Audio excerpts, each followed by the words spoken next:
Amém, queridos? Sejam todos muito bem-vindos. Vamos dar início a essa segunda etapa aí desse panorama na vida do apóstolo Paulo e vamos falar, conforme prometido, da sua conversão, né? A conversão de Saulo. E essa narrativa ela se encontra em dois lugares. Tem Atos capítulo 9, as duas estão no livro de Atos, mas o primeiro texto que nós vamos ler está em Atos capítulo 9, do 1 ao 9. E o segundo texto também está em Atos, mas porém no capítulo 22, do 4 ao 9. Então vamos lá. Enquanto isso, Saulo ainda respirava ameaças de morte contra os discípulos do Senhor. Dirigindo-se ao sumo sacerdote, pediu-lhes carta para as sinagogas de Damasco, de maneira que se encontrassem ali homens ou mulheres que pertencessem ao caminho.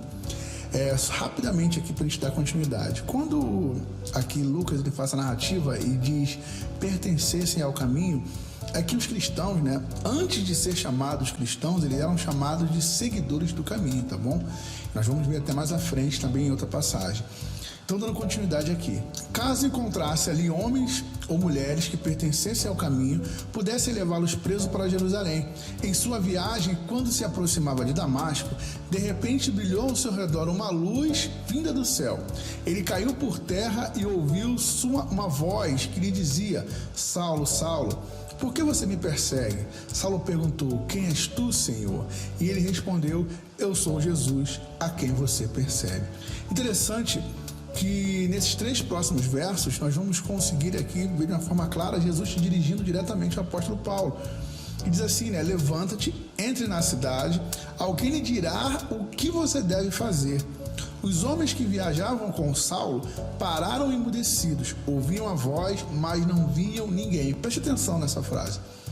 Ouviam a voz, mas não viam ninguém. Saulo levantou-se do chão e, abrindo os olhos, não conseguia ver nada. E eles o levaram pela mão até Damasco. Por 3 dias esteve cego, não comeu e nem bebeu. Como eu falei, essa é a primeira narrativa em Atos capítulo 9, do 1 ao 9. Agora vem a segunda narrativa, que também se encontra em Atos, só que do capítulo 22, do verso 4 ao 9. E ele diz assim: perseguiu os seguidores deste caminho. Lembra que nós lemos anteriormente, né? Deste caminho está se indicando, está se referindo aos cristãos. Perseguiu os seguidores deste caminho até a morte, prendendo tanto homens como mulheres e lançando-os na prisão. Como podem testemunhar o sumo sacerdote e todo o conselho, de quem cheguei a obter cartas para seus irmãos em Damasco, e fui até lá, a fim de trazer essas pessoas a Jerusalém como prisioneiras para serem punidas. Porém, por volta do meio-dia, eu me aproximava de Damasco, quando de repente uma forte luz vinda do céu brilhou ao meu redor. Caí por terra e ouvi uma voz que me dizia: Saulo, Saulo, por que me persegues? Então perguntei: quem és tu, Senhor? E ele respondeu: eu sou Jesus, o Nazareno, a quem você persegue? Preste atenção agora. Os que me acompanhavam viram a luz, mas não entenderam a voz daquele que falava comigo. Provavelmente você já prestou atenção no que eu estou dizendo. Na passagem em Atos capítulo 9, Lucas diz assim, melhor dizendo, né? Ouviam a voz, mas não viam ninguém. Mas aqui no capítulo 22, diz assim: os que me acompanhavam viram a luz, mas não entenderam a voz daquele que falava comigo. É um ponto interessante, provavelmente você deve ter notado, né, quando eu li direto, mas só quero salientar que parece ter contradição, mas não tem. Se assim Deus nos permitir, mais à frente eu vou fazer uma exposição, né, das escrituras de uma forma mais clara e nós vamos esclarecer essa dúvida, tá bom? Mas eu só quis salientar porque são passagens como essa que muitas pessoas querem alegar contradições, né? E nós vamos ver mais à frente aí. Só não vou falar mais sobre esse assunto agora para não ficar muito longo, mas vamos em frente. Então essas duas passagens, né, em Atos 22 e Atos 9, é onde nós vemos ali sobre a conversão do apóstolo Paulo. Dentro desse processo, houve algumas etapas. Que nós vamos falar também agora sobre Paulo ficando cego durante 3 dias, que continuamos lá em Atos 9, a partir do 8 até o 12, que diz assim: Saulo levantou-se do chão e, abrindo os olhos, não conseguia ver nada, e eles o levaram pela mão até Damasco. Por 3 dias esteve cego, não comeu nem bebeu. Em Damasco havia um discípulo chamado Ananias. O Senhor o chamou numa visão. Ananias, ele disse: eis-me aqui, Senhor. O Senhor lhe disse: vá à casa de Judas, na rua chamada direita, e pergunte por um homem de Tarso chamado Saulo. Ele está orando. Numa visão viu um homem chamado Ananias chegar e lhe impor as mãos para que voltasse a ver. Então aqui tem o processo também, né, da cura do apóstolo Paulo, e a questão, né, de Deus estar falando através de uma visão para Ananias. Amém? Então vamos continuar aqui para a gente conseguir entender mais. Aqui ele continua falando sobre a cura e vamos entrar também na parte do batismo do irmão. Respondeu Ananias: Senhor, tenho ouvido muita coisa a respeito desse homem e de todo o mal que ele tem feito aos teus santos em Jerusalém. Ele chegou aqui com a autorização dos chefes dos sacerdotes para prender todos os que invocam o teu nome. Mas o Senhor disse a Ananias: vá, este homem é meu instrumento, escolhido para levar o meu nome perante os gentios e seus reis, e perante o povo de Israel. Mostrarei a ele quanto deve sofrer pelo meu nome. Então Ananias foi, entrou na casa, impôs as mãos sobre Saulo e disse: irmão Saulo. Como é profunda essa declaração de Ananias, né? Ele declara: irmão Saulo. Então, mesmo relutante, Ananias obedeceu e não desconfiou do que o Senhor lhe tinha dito. Então ele foi lá e fez essa declaração profunda, né? Irmão Saulo. Então vamos dar continuidade. Ele diz: irmão Saulo, o Senhor Jesus que lhe apareceu no caminho por onde você vinha. Então aqui também é interessante porque Ananias, ele já sabia, né, o que tinha acontecido. E às vezes você pode perguntar: mas como ele soube?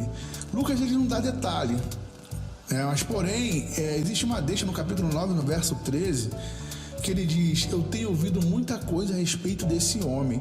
Então pode ser que aqui, né, dessa muita coisa, ele deve ter ouvido todo esse processo que aconteceu, tá? A gente não tem como confirmar, mas é uma possibilidade. Então, dando continuidade, né? Enviou-me para que você volte a ver e seja cheio do Espírito Santo. E imediatamente algo como escamas caiu dos olhos de Saulo e ele passou a ver novamente. Levantando-se, foi batizado e depois de comer recuperou as forças. Saulo passou vários dias com discípulos em Damasco. Então, meio assim, alguns comentários, nós lemos aqui em Atos, né? E paramos aqui no verso 19. Então nós podemos aqui rapidamente ter essa análise que Paulo ficou cego, a Ananias, né, teve uma ordem do Senhor, foi lá, impôs as mãos sobre Paulo, Paulo voltou a enxergar. A Bíblia fala que logo após ele voltou a enxergar, ele se batizou. Isso é interessante, né? E depois ali ele se recuperou, né, se alimentou e ficou vários dias ali com os discípulos em Damasco. Provavelmente aprendendo, né, e contando um pouco da sua experiência que teve e buscando ao Senhor, a importância de estar juntos, né? Interessante que aqui o apóstolo Paulo, depois de ter toda essa revelação de Deus, de ter toda essa obra maravilhosa ali que Deus fez em sua vida, ele pôde presenciar. Ele não saiu pregando sozinho, né? Ele teve comunhão, ele foi congregar com os irmãos ali, né? Como diz aqui no final, passou vários dias com os discípulos em Damasco. Então, e é interessante que após todo esse processo, que nós não sabemos aqui quanto tempo se levou, existem alguns estudos que falam sobre isso, mas não sabemos a fundo quanto tempo, né, levou. Mas aqui diz que Paulo também ele começa a pregar. No verso 20, né, logo começou a pregar nas sinagogas, dizendo que Jesus é o Filho de Deus. Outra declaração tremenda, né? Porque a sinagoga era uma grande comunidade judaica lá em Damasco. Então existiam várias sinagogas. Pedro, ele começa a pregar, fazendo uma declaração de Jesus como Cristo e como Senhor. Mas Paulo, ele já vai direto ao ponto, né, declarando abertamente que Jesus era o Filho de Deus. Então imagina a situação que ele gerou, né, com essa declaração dentro da sinagoga, né? Então foi algo que nós podemos aqui meditar rapidamente, um choque. Depois, se você puder acompanhar e entender todo o plano de fundo, você vai entender que realmente é uma declaração muito, muito direta, né, e muito forte diante de todo esse cenário que ele estava vivendo. E continuando, todos os que o ouviam ficavam perplexos e perguntavam: não é ele o homem que procurava destruir em Jerusalém aqueles que invocavam este nome, o nome do Senhor, né? E não veio para cá justamente para levá-los presos para o chefe dos sacerdotes? Todavia, Saulo se fortalecia cada vez mais e confundia os judeus que viviam em Damasco, demonstrando que Jesus é o Cristo. Decorrido muitos dias, segundo estudiosos, né, esse decorrido muitos dias foi um tempo que Paulo ele se fortaleceu, né, ele foi se desenvolvendo, né, espiritualmente. Então, segundo estudiosos, não posso dar certeza, foi um período de aproximadamente 2 anos aí que ele ficou estudando e crescendo, né, amadurecendo espiritualmente. Continuando. Decorrido muitos dias, os judeus decidiram de comum acordo matá-lo, mas Saulo ficou sabendo do plano deles. Dia e noite eles vigiavam as portas da cidade a fim de matá-lo. Mas os seus discípulos o levaram de noite e o fizeram descer num cesto, através de uma abertura na muralha. Então aqui nós temos também a fuga do apóstolo Paulo. Vou fazer um breve resumo aqui, só para a gente colocar aqui o pensamento em ordem, porque eu estou falando e estou comentando para a gente não estender muito. Não teria que ler, depois voltar para comentar. Então esse resumão, né, nós podemos salientar aqui a conversão do apóstolo Paulo, ele ficando cego, Ananias tendo uma visão, Ananias indo até a casa de Judas, Paulo sendo curado, se batizando, começando a pregar, né, e uma fuga dele para não morrer. Então a conversão do apóstolo Paulo, ele está aqui nesse texto, nesses textos que nós lemos, né, em Atos 9 e Atos 22, não há nada relevante fora disso aqui, alguns comentários, mas que vão sempre trazer para essa realidade, para essa passagem. Eu quero fazer uma breve meditação com os irmãos também em Atos capítulo 9, do 26 ao 27, que diz assim: quando chegou a Jerusalém, tentou reunir-se aos discípulos, mas todos estavam com medo dele, não acreditando que fosse realmente um discípulo. Então, Barnabé o levou aos apóstolos e lhes contou como, no caminho, Saulo vira o Senhor que lhe falara, e como em Damasco ele havia pregado corajosamente em nome de Jesus. Então, Paulo, por muitas vezes, né, ele precisou confirmar ali a sua autoridade apostólica. Nós vimos isso no início das suas cartas, e você também pode pesquisar mais e ler mais sobre esse assunto em 1 Coríntios 9, 1 e 1 Coríntios 15, do 7 ao 9. É interessante, né? Porque aqui diz, né, todos estavam com medo dele. Irmãos, é tremendo, né? Eu quero salientar rapidamente a obra maravilhosa que Deus pode fazer na vida de um homem, né? Nós não podemos mensurar a Deus segundo a nossa capacidade de raciocínio, segundo a nossa capacidade de entendimento, né? Um homem que saiu para perseguir cristãos, no meio do caminho ele se converte ao evangelho e passa a ser perseguido. E é algo muito profundo, né? Eu fico imaginando aqui, porque no capítulo 9, no verso 17, Ananias chega diante de Saulo e ele faz a declaração profunda. Ele diz: irmão Saulo. Talvez para você seja simplesmente uma declaração, mas se nós analisarmos todo o histórico de vida do apóstolo Paulo, as suas perseguições, o consentimento na morte de Estevão, né, e de outros irmãos, e você chegar diante de uma pessoa que cometeu tanto mal à igreja e chamar irmão, você pegar pela mão e cear e ter comunhão, é algo muito profundo.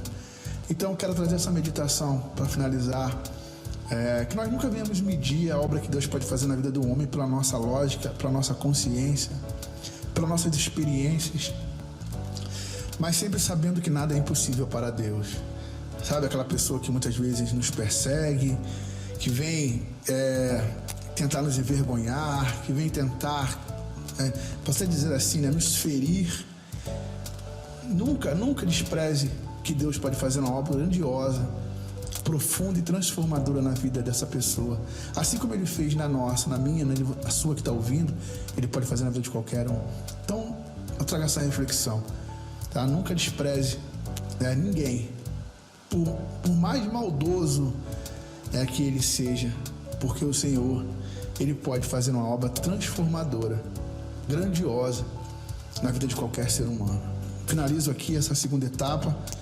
Vamos para a próxima etapa e nós vamos falar agora sobre os seus primeiros dias como cristão. Que o Senhor nos abençoe, nos guarde, que ilumine o nosso entendimento para cada dia mais compreendermos a verdade do Evangelho. Amém. Que o Senhor nos guarde sempre. E o mesmo poder que a Cristo reviveu no grande dia irá me ressuscitar. A Deus seja o louvor. Por isso eu te